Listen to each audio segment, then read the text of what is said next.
Hello বন্ধুরা, কেমন আছো সবাই? আশা করি সবাই ভালোই আছো। তো বন্ধুরা, এটা আমার লাইফের ফার্স্ট ব্লগ, তো কিছু ভুল হলেও হতে পারে। আজ একটা জায়গায় যাচ্ছি, তো চলো তোমাদেরকেও দেখাই জায়গাটা। তার আগে যারা নতুন আছে আমার চ্যানেলটিতে, তারা অবশ্যই আমার চ্যানেলটিকে সাবস্ক্রাইব করে আমার পাশে থেকো। তোমাদের সাপোর্টেই আমি আমার ইউটিউব চ্যানেলটাকে একদিন দাঁড় করাতে পারবো। তো চলো যাওয়া যাক।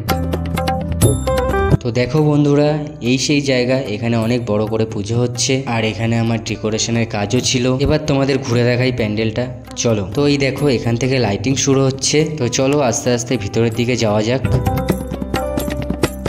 তো এই দেখো, এখানে অনেক রকমের ভোগের প্রসাদ রান্না হচ্ছে। এখানে কিন্তু প্রত্যেক বছরই এরকম বড় করে আয়োজন করা হয়। এখানে কিন্তু 30 থেকে 40 কড়াই ভোগের প্রসাদ রান্না হয়। তো চলো তোমাদের সবাইকে আবার পুজোর মণ্ডপটাকে দেখা। এই হলো পুজো মণ্ডপ, আর তোমরা আমার কোলে যাকে দেখতে পাচ্ছ, এটা হলো আমার মাসির মেয়ে। তো চলো তোমাদের এবার প্রসাদের লাইনটা দেখো। তো দেখো বন্ধুরা, তোমরা লাইনটা দেখতেই পারছো, কত লোক লাইনে দাঁড়িয়ে আছে প্রসাদ নেওয়ার জন্য। লাইনটা কিন্তু বেশ বড়, তোমরা দেখে বুঝতেই পারছো।